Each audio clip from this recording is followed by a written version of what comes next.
بسم الله الرحمن الرحيم، والصلاة والسلام على أشرف المرسلين ومن والاه. حبايبي طلبة تالتة ثانوي في كل أنحاء الجمهورية، يا رب تكونوا بخير. معاكم مستر أحمد جمال مدرس الجغرافيا للثانوية العامة، ودي الحلقة رقم 3 من سلسلة افهم جغرافيا صح. اتكلمنا المرة اللي فاتت عن مفهوم علم الجغرافيا السياسية، وإنه تطور على يد 4 علماء، وخدناهم بالتفصيل، وخدنا أهمية دراسة الجغرافيا. إحنا ليه بندرس الجغرافيا السياسية؟ وعرفنا إن محور دراسة الجغرافيا السياسية هي الدولة.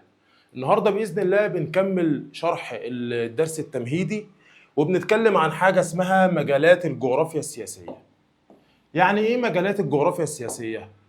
قال لي كلمة مجالات معناها حاجتين، معناها مواضيع أو أقسام الجغرافيا السياسية.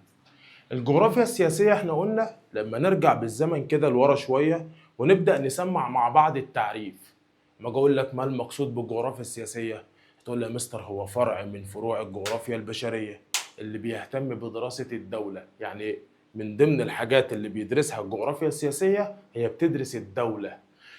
قال لي هنا بقى مجالات الجغرافيا السياسية، عندي 3 مجالات ظهروا زمان أو قديما للجغرافيا السياسية، بقول عليهم مجالات دراسة الجغرافيا السياسية قديما.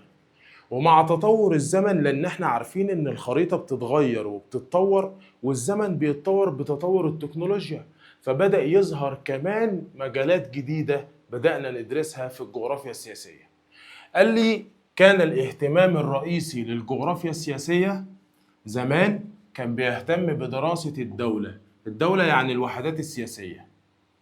كلمة وحدة سياسية اتفقنا إنها معناها دولة. إذا الجغرافيا السياسية قديما بدأت تدرس الدولة، وإيه كمان؟ قال لي وعلاقاتها ومشكلاتها. يعني مجالات الجغرافيا قديما 3: 1 الدولة، 2 علاقاتها، 3 مشكلتها.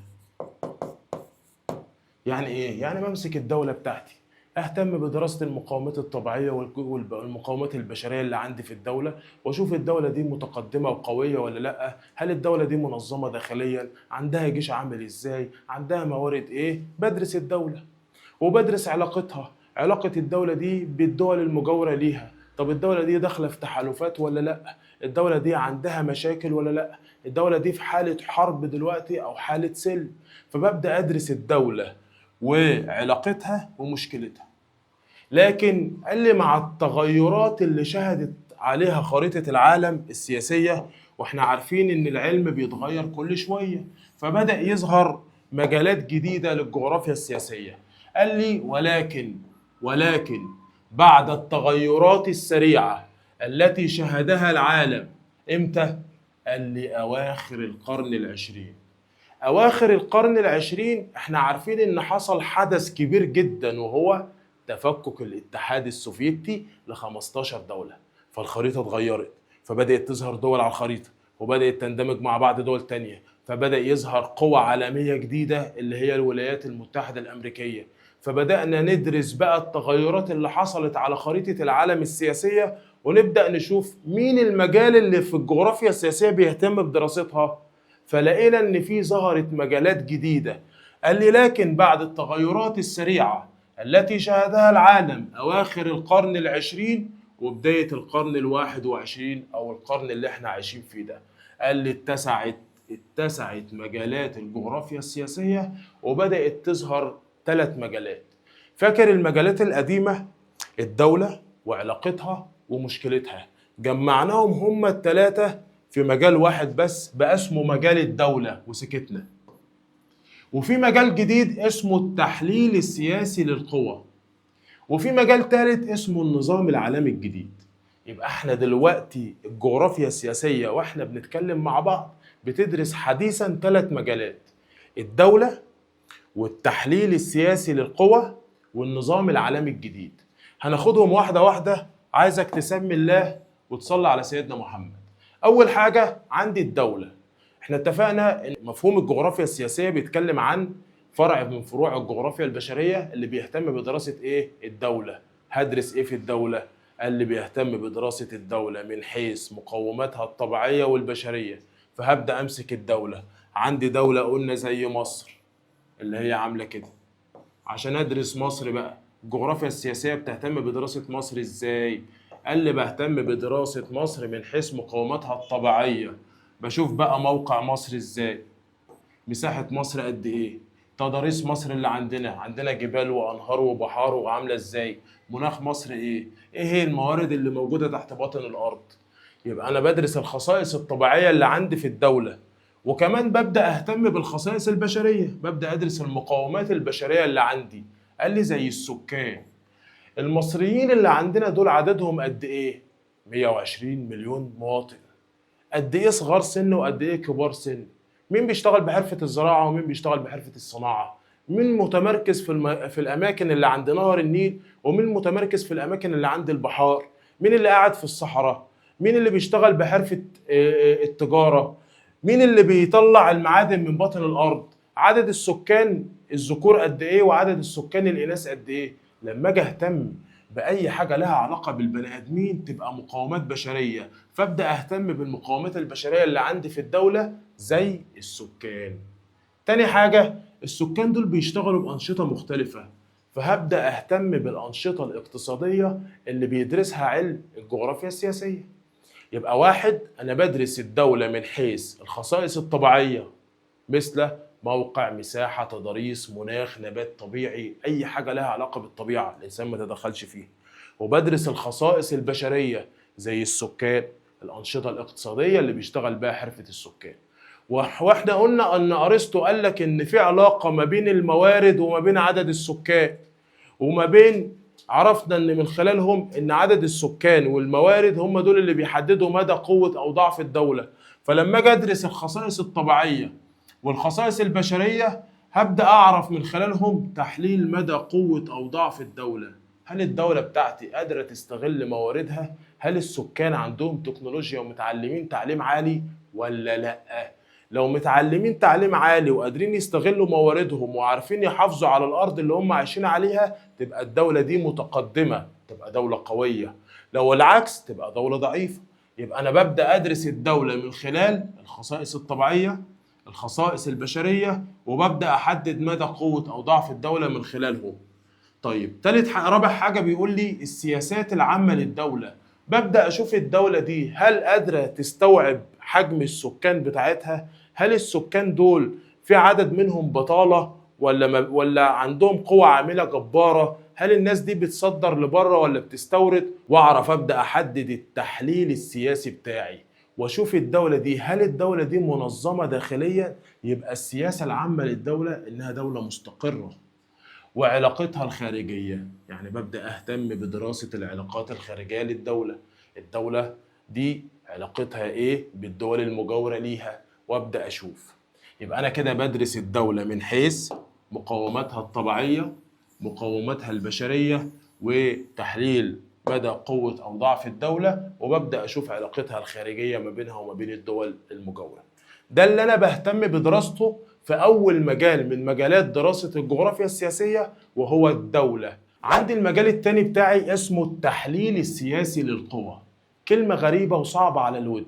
يعني إيه تحليل سياسي للقوى؟ ركز معايا.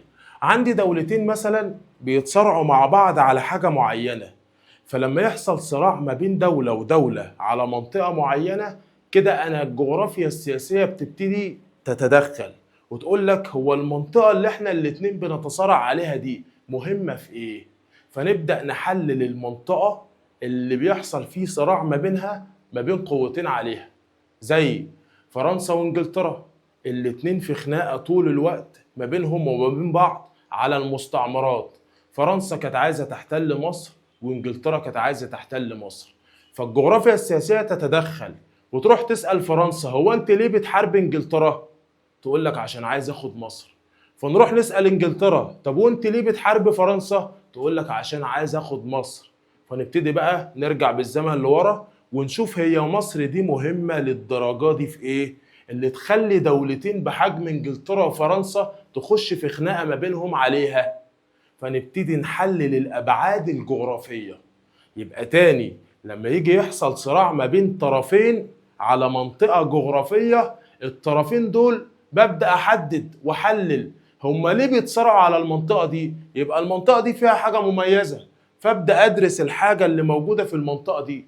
مصر وإسرائيل دخلوا مع بعض في خناقة على منطقة اسمها طابة اللي احنا خدناها الحصة اللي فاتت، فاكر؟ طيب طابة دي، فتيجي الجغرافيا السياسية، هو انت ليه يا مصر عايزة طابة؟ نقول لك عشان أرضي، منطقة مهمة. فنبتدي نروح نسأل إسرائيل، هو انت ليه مش عايزة تدي لمصر طابة؟ تقول لك عشان أرضي، حاجة مهمة. فنبتدي نحلل المنطقة دي ونشوف أهميتها إيه، ونشوف هي تبع مين من الدولة من الدولتين دول. يبقى إذن كلمة التحليل السياسي للقوى، أنا بدرس الأبعاد. كلمة أبعاد معناها الأسباب. أنا بدرس الأسباب الجغرافية اللي خلت في صراع ما بين قوى متنافسة مع بعض على منطقة جغرافية. هو ليه بيحصل صراع ما بين طرفين على المنطقة دي؟ فراح أدرس المنطقة دي وأشوف هي مهمة في إيه، وإيه اللي يخليني أقدر أدرسها وأشوف المنطقة دي متقدمة. لازم أستعين بعلم اسمه علم الجغرافيا السياسية، من ضمن مجالاته اسمه مجال التحليل السياسي للقوى. حلو.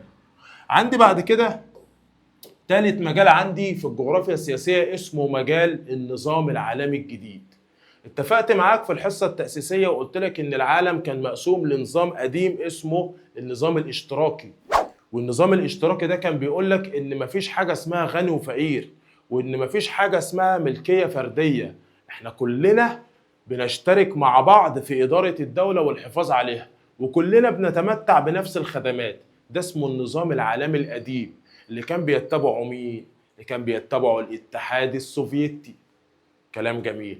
قلنا ظهر بعد كده نظام اسمه النظام الرأسمالي اللي كان بيتبعه الولايات المتحدة الأمريكية.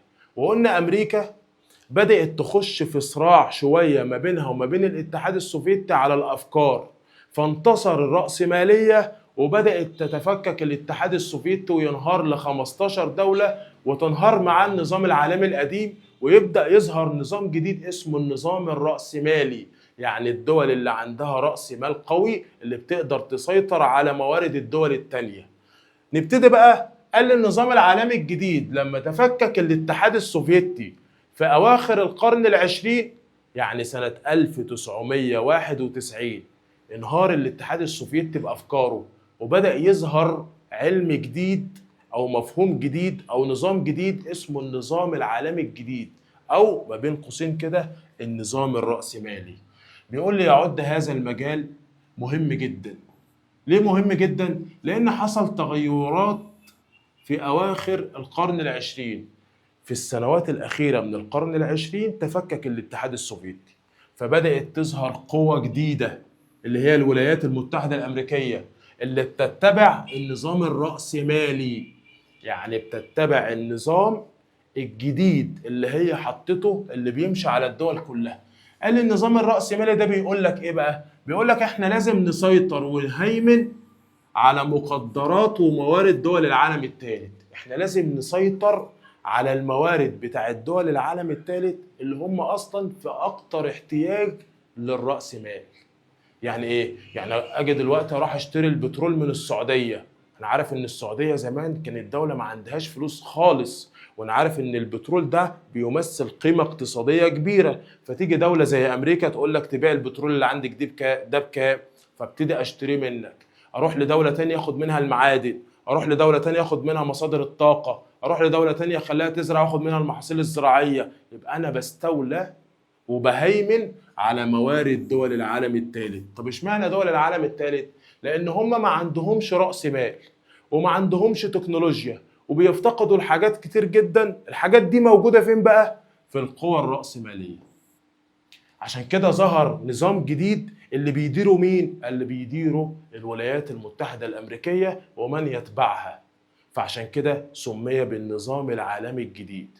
طب احنا دلوقتي قال انهار الاتحاد السوفيتي وتفكك، واصبح النظام ده هو النظام الشائع والمنتشر في اغلب دول العالم. اصبح النظام ده هو النظام الشائع والمنتشر في اغلب دول العالم.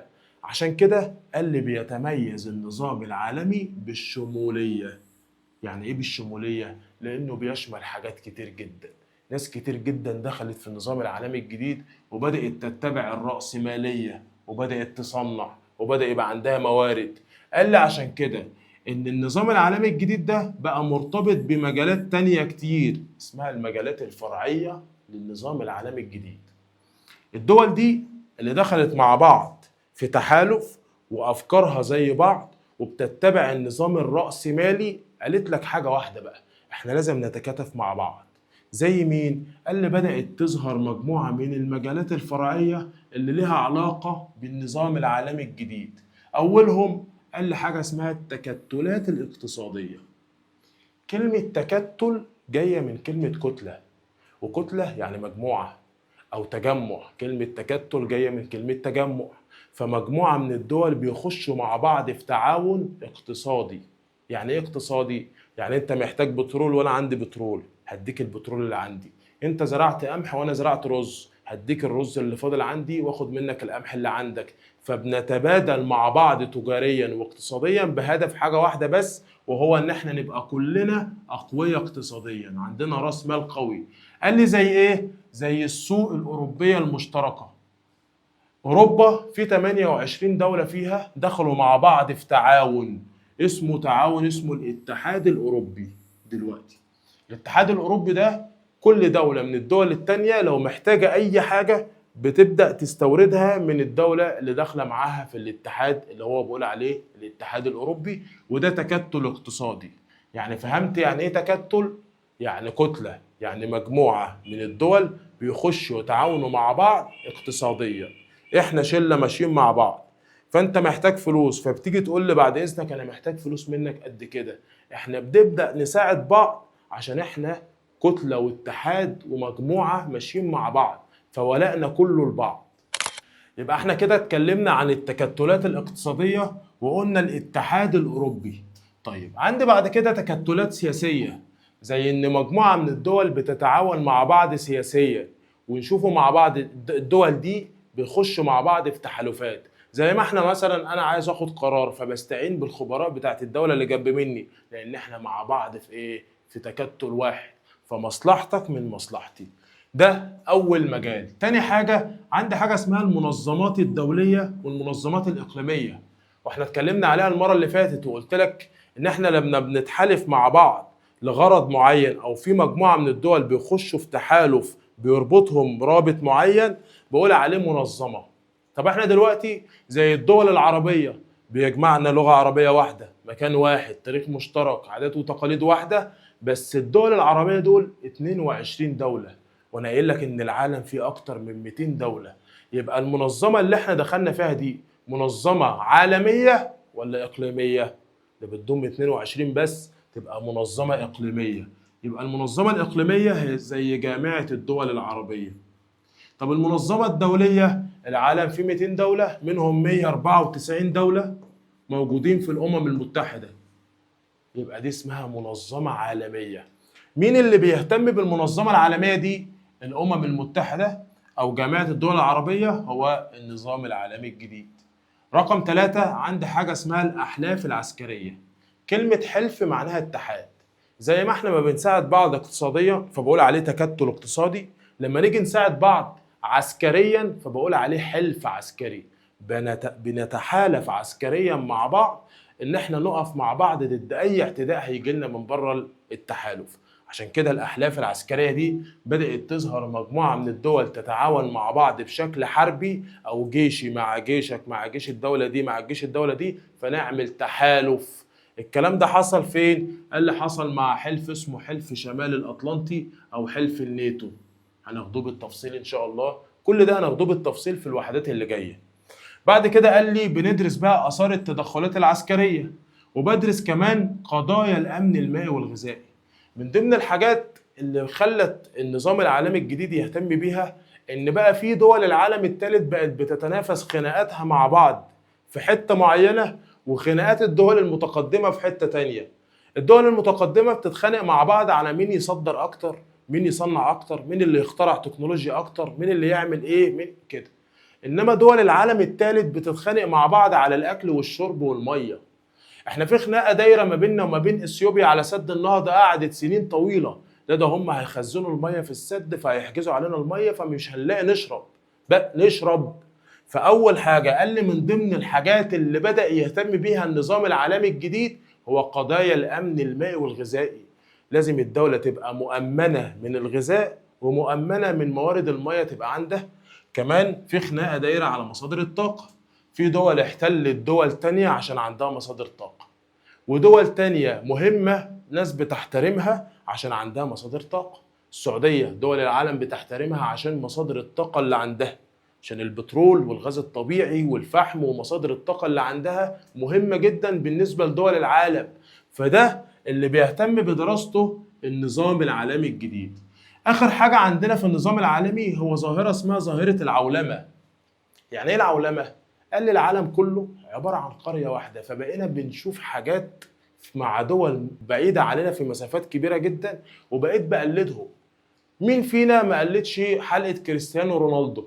مين فينا ما شافش مثلا طريقة عمل أكلة معينة سورية فبدأنا نشوفها على اليوتيوب؟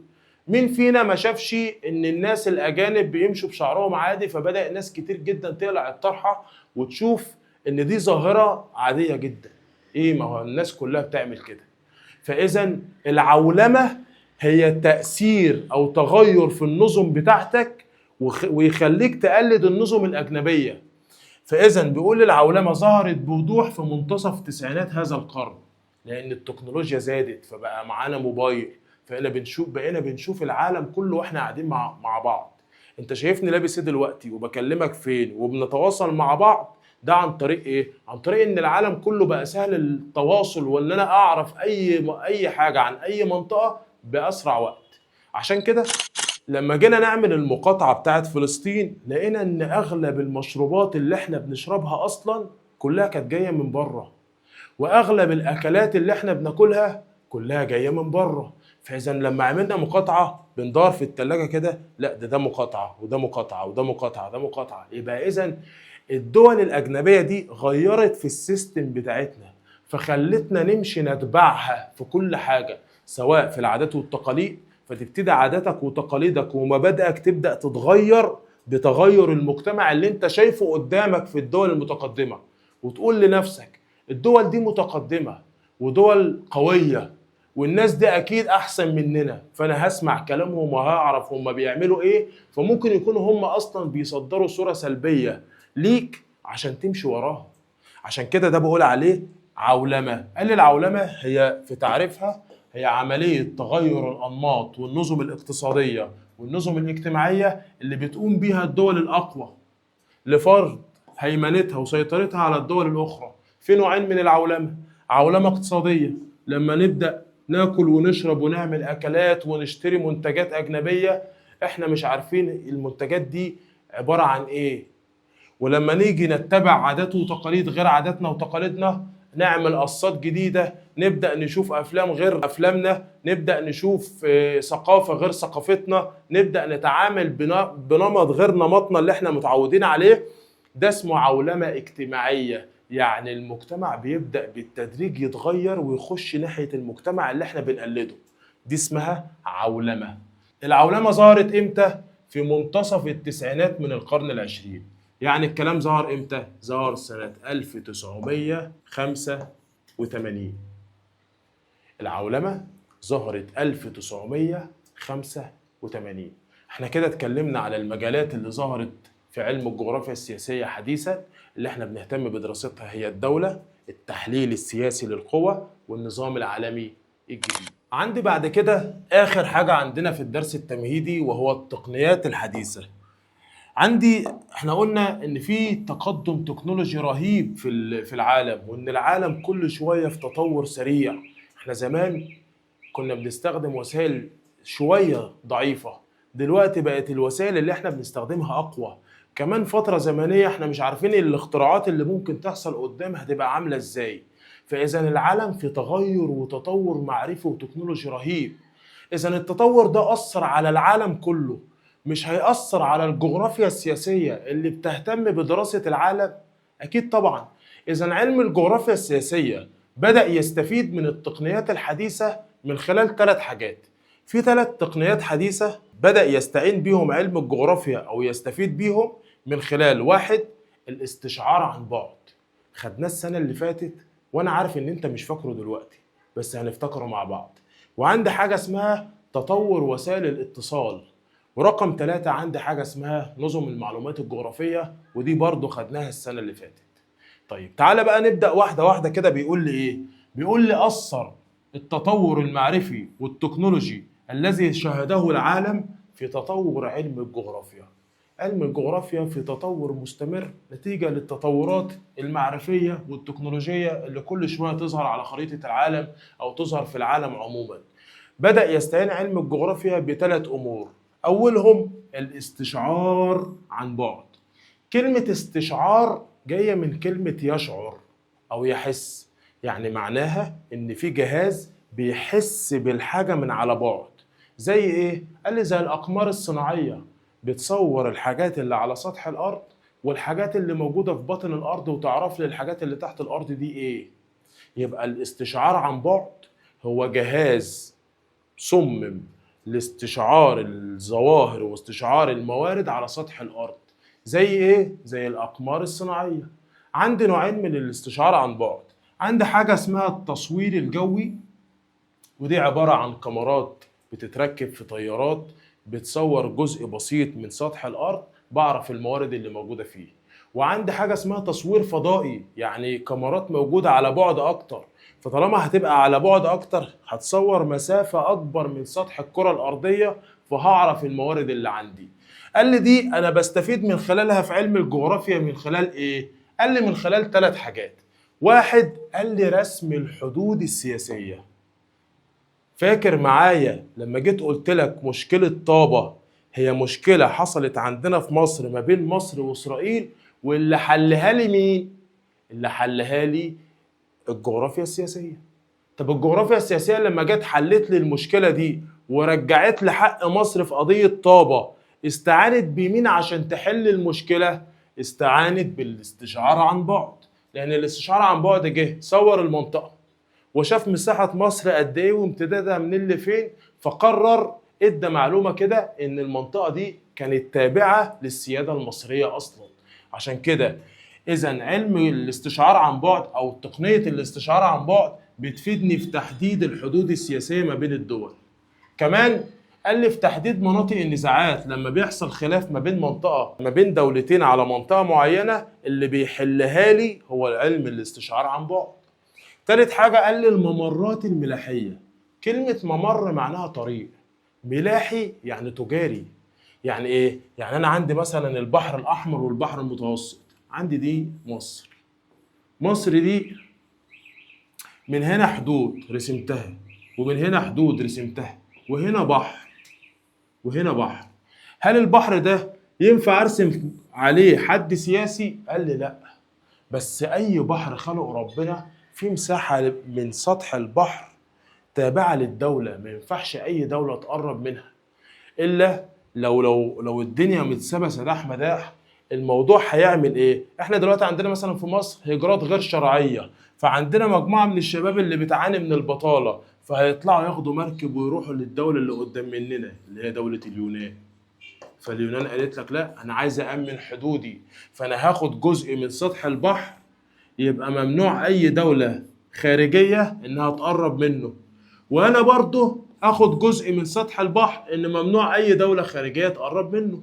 يعني ممنوع احنا نقربه من المنطقة دي لانها تحت سيطرة اليونان، وهم ممنوع يقربوا من المنطقة دي لانها تحت سيطرة او سيطرة الدولة المصرية.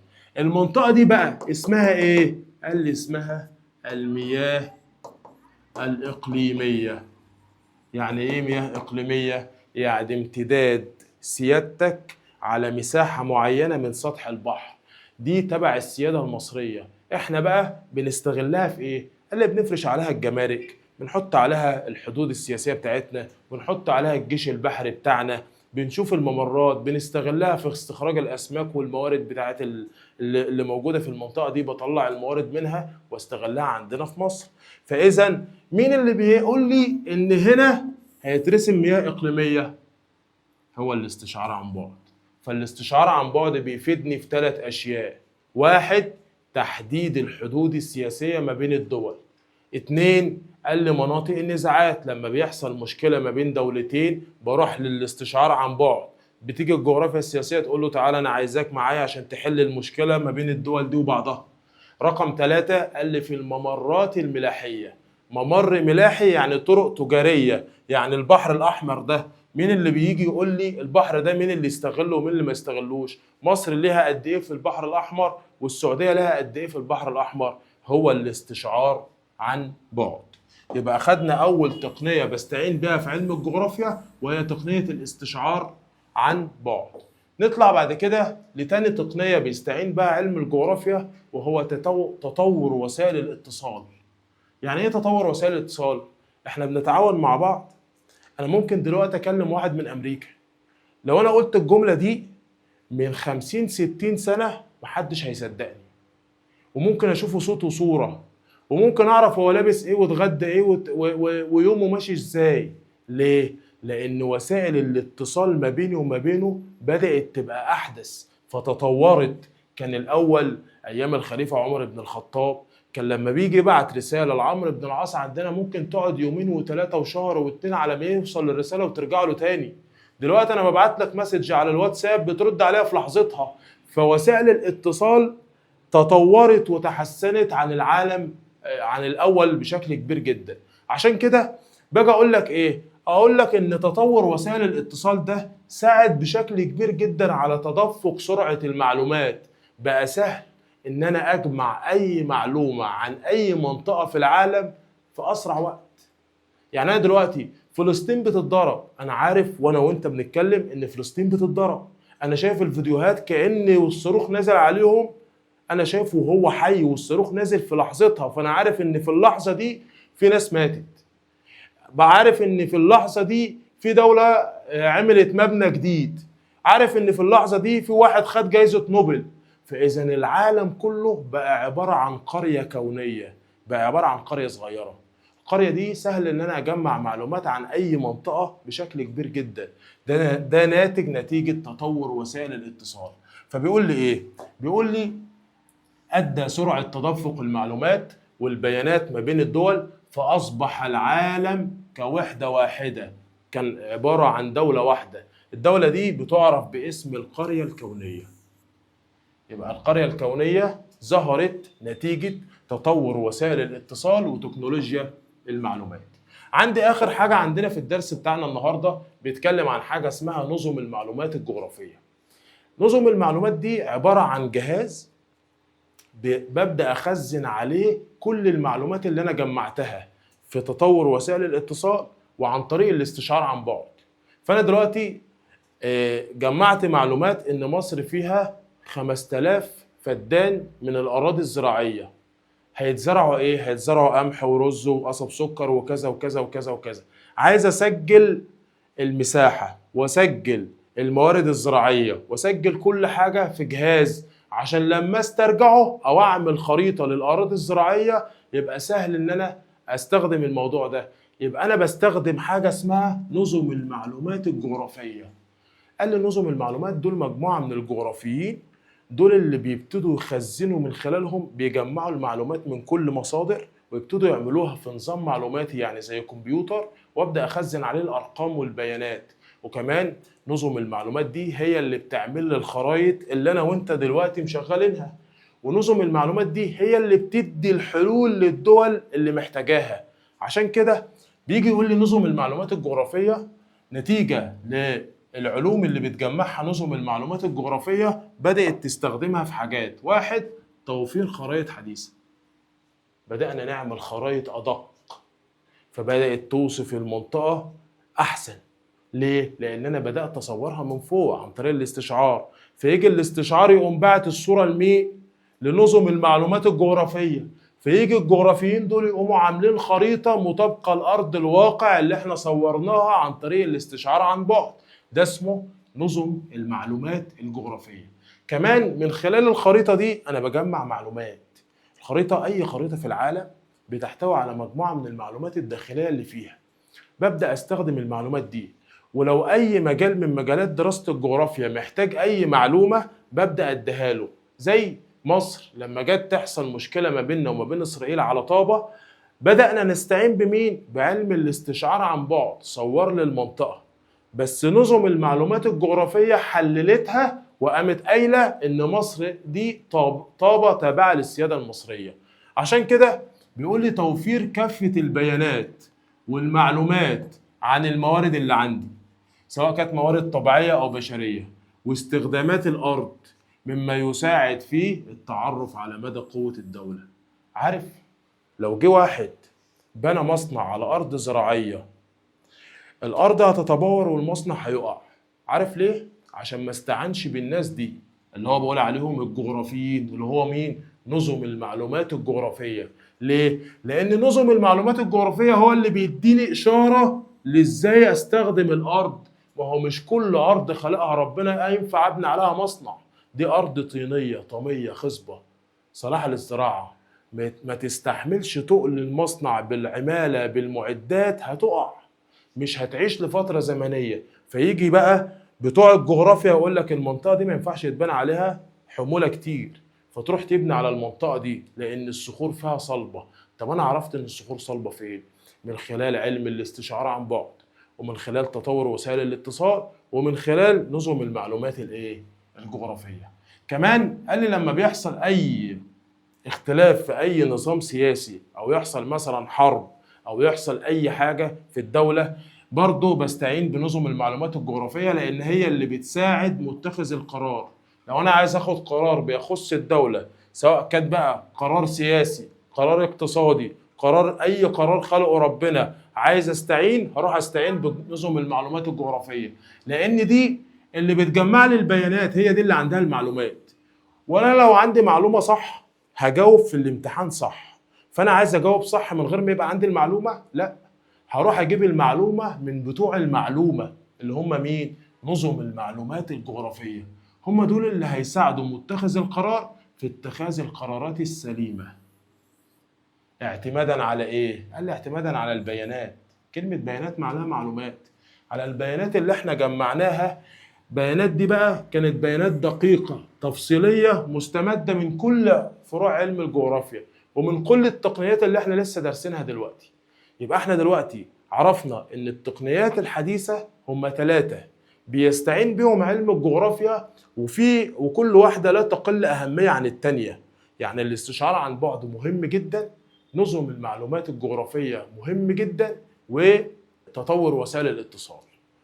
اتمنى ان احنا كده نكون خلصنا الدرس التمهيدي. اي حد عنده اي استفسار يسيبه لي في الكومنتات، وانا ان شاء الله في جروب هينزل للواتساب، اي حد عنده اي استفسار يدخل الجروب ويسألنا عليه، وان شاء الله نتواصل مع بعض في اقرب وقت. اشوفكم على خير يا شباب. سلام.